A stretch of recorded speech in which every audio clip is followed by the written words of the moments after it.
If the woods and waters of Columbus, Georgia could talk, what stories they'd tell.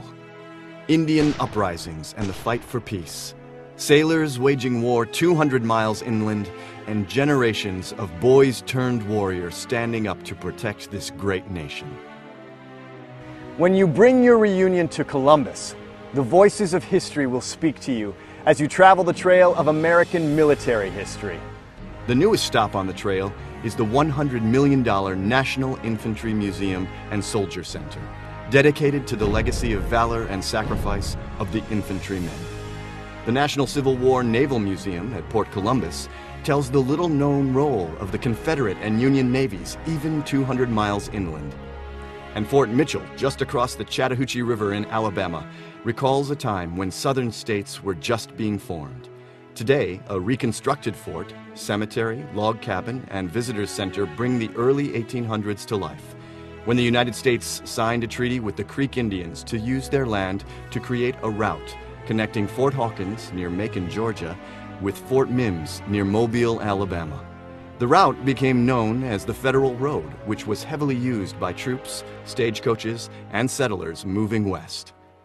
The fort was built in 1813, when Indians armed with weapons provided by the British turned hostile to the Americans. Hundreds of Georgia militiamen and friendly Indians teamed up to restore peace. Later, Fort Mitchell became the site for the government's Indian Agency. You'll savor these stories as you stroll through the museum. Scenes and events from history are recreated, and pieces of the past, arrowheads, musket balls, guns, and pottery bring that history alive. A carriage house protects antique and reproduction carriages from the era, including a glossy red stagecoach, an elegant black hearse, even a surrey with fringe on top. As the war between the states heated up, Fort Mitchell became a training camp for the 15th Alabama Regiment. At the same time, the South formed the Confederate States Navy to protect southern coastlines from invasion and to break the Union blockade.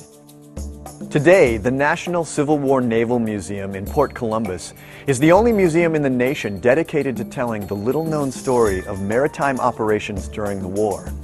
The first thing you'll see on the grounds at this unique museum is the USS Water Witch, a 160-foot replica of a Union side-wheeler captured by the Confederates in 1864. Go on board and search the river's horizon for Union troops. Inside, your senses are immediately taken back in time. The museum is built around the 225-foot hull of the CSS Jackson, a nearly finished ironclad set afire by Union troops in 1865. It was raised from the Chattahoochee riverbed a century later, and the smell of burnt wood lingers to this day, an almost tangible connection to the past. The 40,000 square foot museum also features models of the USS Monitor, the USS Hartford, and the CSS Albemarle. Walk inside for an up-close look at life in the Confederate Navy. A simulator takes you up the Chattahoochee River as Union troops fire 450-pound cannonballs around you. And the collection of flags, uniforms, weapons, and equipment is spectacular. A Civil War buff who's logged thousands of miles across land battlefields will be surprised and enlightened after experiencing this chapter in military history. Just a few minutes away, you'll hear a story that's been more than 230 years in the making. It is the story of the American infantryman, whose branch was formed in 1775, even before the nation's birth. The National Infantry Museum and Soldier Center at Patriot Park is a brand new world-class facility that pays tribute to the foot soldiers who won our freedom generations ago and who fight to this day to preserve it. The museum's signature attraction, the Last 100 Yards, recreates 8 of the infantry's most notorious battles with lifelike figures and theatrical lighting, sounds, music, and effects. Your journey through Yorktown, Antietam, Soissons, Omaha Beach, LZ X-Ray, and the deserts of Iraq will set the stage for an unforgettable visit. Beyond the ramp are galleries that trace each major period in infantry history. They feature immersive experiences like a World War I trench from which you can peer through a periscope at no man's land.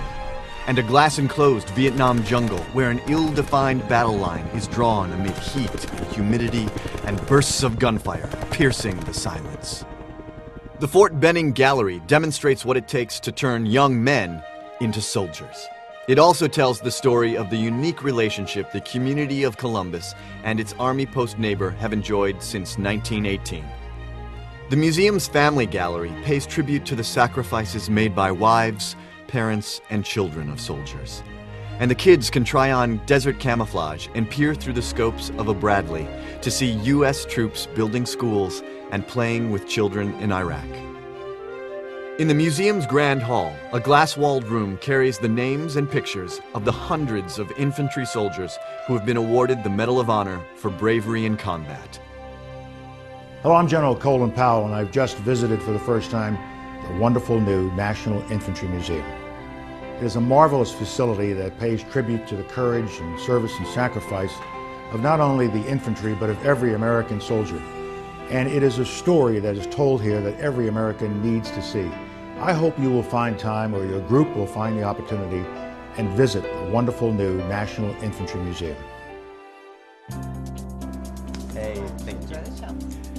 Beyond the walls of the galleries are features that make this much more than a museum. An IMAX theater shows documentaries and Hollywood blockbusters. The Fife and Drum restaurant offers fine dining at lunch and dresses up a bit with white tablecloths at dinner. You won't want to leave without picking up gifts and souvenirs at the Soldier Store. The museum's 200-acre campus includes a 5-acre parade field, which hosts infantry school graduations every week. Connected to it is World War II Company Street, where 7 buildings have been authentically renovated to represent life during the Army's largest buildup of troops. The chapel and mess hall can be used for services and other gatherings.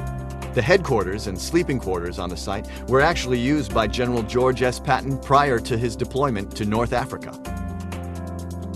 After your tours of these rich historical landmarks, you'll be able to rest and rejuvenate in one of many fine and affordable Columbus hotels. The city offers over 4,200 rooms and over 500,000 square feet of flexible meeting space.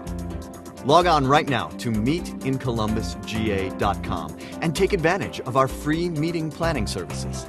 Talented, friendly professionals will help you organize a truly memorable event, from hotel reservations to transportation, from meeting space to delicious menu options.